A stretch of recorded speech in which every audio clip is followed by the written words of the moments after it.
You're sitting in a waiting room, no phone, nothing to read, nothing to do, and within 60 seconds, something strange happens inside your brain.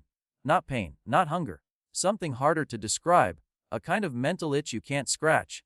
That feeling has a name, and it might be the most uniquely human experience that exists. Every animal on Earth eats, every animal sleeps, most animals play, but only one animal gets bored, and that animal is you. Boredom isn't just an inconvenience. Scientists now believe it's one of the most important signals your brain produces. It's been linked to creativity, depression, risk-taking, addiction, and some of the greatest achievements in human history. Today we're going to find out what boredom actually is, why humans are the only ones who experience it, and what it's quietly doing to your life right now. Most people think boredom means having nothing to do. That's wrong. You can be bored in the middle of a crowded party. You can be bored while watching a perfectly good movie. You can be bored while technically doing something. Boredom isn't about the absence of activity. It's about the absence of meaning. Psychologists define boredom as a state where you want to engage with something satisfying but can't find it. Your brain is running at full capacity, actively searching for stimulation, and coming up empty. Think of it like hunger. Hunger isn't the absence of food in the room. It's your body sending a signal that it needs something. Boredom works the same way. Your mind sending a signal that it needs something more. In brain scans, boredom looks surprisingly active. The default mode network lights up intensely when you're bored. Your brain isn't switched off. It's searching, restless, unsatisfied. And that search requires something most animals don't have. An awareness that time is passing, and that it could be spent better. Your dog isn't bored when you leave for work.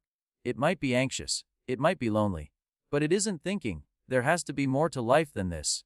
Animals live almost entirely in the present moment. They respond to what's in front of them: food, threat, comfort, play. When those needs are met, they rest. No gap between what is and what could be.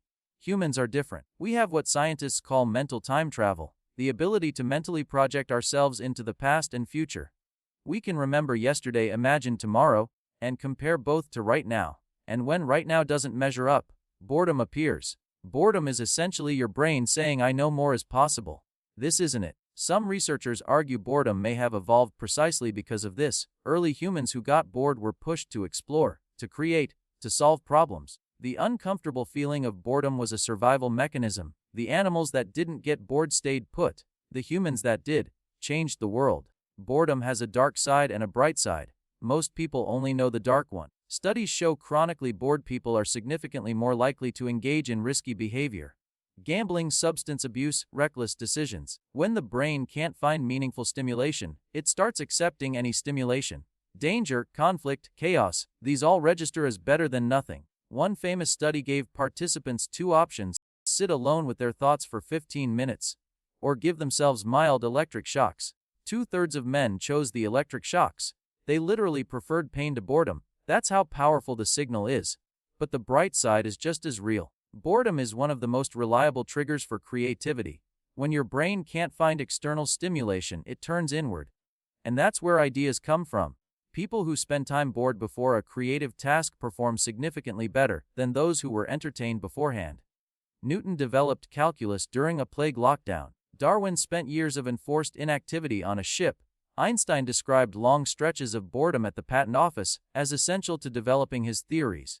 Boredom is the mind's way of telling you it has more to offer than what you're currently giving it.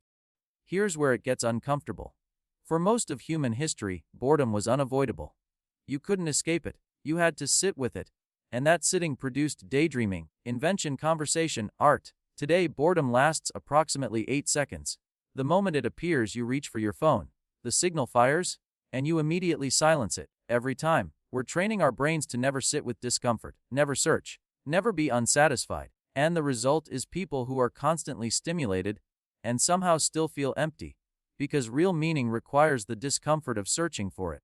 The algorithm is not your friend here. It's specifically designed to make sure you never feel bored. Every scroll, every autoplay, every notification exists to intercept the signal before it can do its job. Boredom feels like a problem. It's actually a solution. It's your brain pushing you toward something better, toward meaning, creativity, growth. When you eliminate boredom completely, you don't feel more satisfied. You feel less, because you've removed the signal that was pointing you somewhere worth going.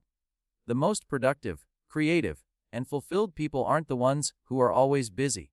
They're the ones who learn to sit with boredom long enough to hear what it's saying. Your phone is making you less creative, less curious, less human, in the most literal sense of the word, not because screens are evil, but because they're stealing the one experience that makes us uniquely capable of changing our lives. Boredom is not a bug, it never was. It's the oldest upgrade your brain has, the signal that says more is possible. The question isn't how to get rid of it. The question is whether you're brave enough to sit with it long enough to find out what it's trying to tell you. When was the last time you were truly, completely bored, with no phone, no screen, nothing? Drop it in the comments. And if you're watching this to avoid being bored right now, well, at least you picked a good one.